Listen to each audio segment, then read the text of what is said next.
Bonjour à tous, dans cette vidéo, je vais vous expliquer les concepts clés du stockage informatique. Vous voulez savoir ce qu'est le NAS, le DAS, le SAN et le cloud? Alors parfait, vous êtes au bon endroit. Mais d'abord, une petite histoire. Encore une de ces nuits agitées à Gotham City. Oh non, l'aubergine mystère prépare encore un mauvais tour. Heureusement, Bad Cookie est là. Si Bad Cookie ne désamorce pas cette bombe, alors c'en est fini de la ville. Il semble que le stockage soit un indice, et dont Bad Cookie a trouvé l'intrus parmi ses propositions qui arrêtera la bombe. Je vais donc vous expliquer les concepts clés du stockage. Le stockage repose sur des infrastructures hébergeant les données vivantes, comme par exemple des données applicatives, des configurations ou l'OS. Mais avant de rentrer dans le détail des explications du stockage, je vais d'abord faire une petite parenthèse pour distinguer le stockage de la sauvegarde et de l'archivage. L'archivage est l'action de déplacer et de transformer des données afin de les conserver de manière fiable tout en étant capable de les restituer fidèlement sur la durée de conservation. La sauvegarde, quant à elle, repose sur la copie de données vivantes pour créer des images afin de les restaurer sur les systèmes en cas de besoin. Juste une petite précision, dans cette vidéo, quand je parle de stockage, je parle non seulement des disques de stockage, mais aussi des moyens d'accès à ces disques depuis les serveurs. Il y a principalement 4 types de stockage. Le DAS, le SAN, le NAS et le stockage cloud. DAS signifie Direct Attached Storage. C'est lorsque les disques de stockage sont directement reliés au serveur. Le terme DAS a été créé après l'arrivée du NAS et du SAN pour catégoriser ce type d'accès traditionnel direct. Les échanges de données entre le serveur et les disques se font en mode bloc. Il n'est évidemment pas possible de relier un disque à plusieurs machines simultanément. L'espace libre sur les disques de chaque serveur ne peuvent donc pas être redistribués entre les machines, ce qui fait que l'allocation de l'espace disque est très peu optimisée. Passons maintenant au SAN. SAN signifie Storage Area Network. Un SAN se présente sous la forme d'armoire contenant plusieurs baies de disques et est relié au système d'information par un réseau dédié, généralement en Fiber Channel ou fibre optique en français. Pour un SAN en Fiber Channel, les matériels sont reliés entre eux via un switch Fiber Channel.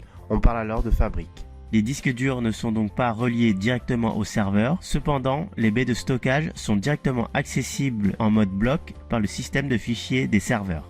En clair, chaque serveur voit l'espace disque d'une baie SAN auquel il a accès comme son propre disque dur. Le SAN permet alors de mutualiser les ressources de stockage. Il est ainsi possible, dans le cas du SAN, de relier un disque à plusieurs machines simultanément. L'espace disque n'est plus limité par les caractéristiques du serveur et devient évolutif à volonté par l'ajout de disques ou de baies de stockage sur le SAN. Dans les faits, le SAN est utilisé pour héberger les données applicatives alors que le DAS est utilisé pour les partitions système. Je ne vais pas m'étendre plus sur le SAN dans cette vidéo, car le SAN sera l'objet d'une vidéo dédiée. Passons maintenant au NAS. NAS signifie Network Attached Storage.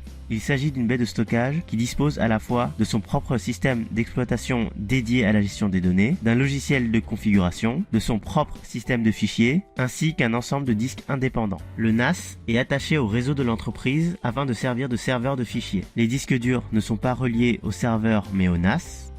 De plus, le NAS permet l'accès client aux données sans passer par un serveur d'application. Le NAS permet même d'offrir l'accès aux mêmes fichiers à plusieurs serveurs simultanément et est d'ailleurs très adapté pour des applications qui sollicitent les systèmes de fichiers de façon intensive. Dans le NAS, les échanges de données entre le serveur et les disques se font en mode fichier, contrairement au SAN et au DAS où c'est en mode bloc. Les échanges de données sur le NAS se font via l'utilisation des protocoles CIFS ou SMB pour Windows et NFS pour Unix. À remarquer que les technologies SAN et NAS ont tendance à se rapprocher avec les têtes de NAS. On appelle tête de NAS un système NAS qui ne possède pas de disque propre et qui publie sous forme de fichiers des données blocs provenant d'un SAN. Voyons maintenant le dernier type de stockage qui est le stockage cloud.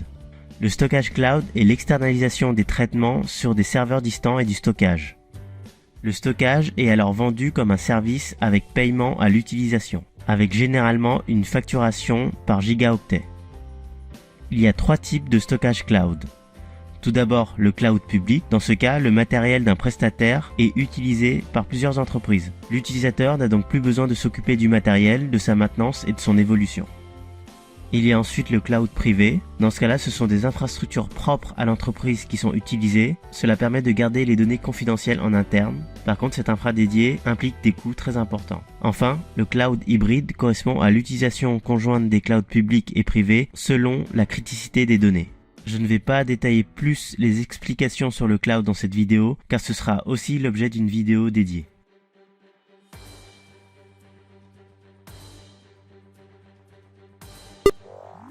Oui, Cookie Connecté a compris où était l'intrus. En effet, SAD n'a aucun lien avec le stockage, alors que NAS, SAN et DAS sont bien des types de stockage. Je crois que Bad Cookie va donner une bonne petite leçon à l'aubergine mystère.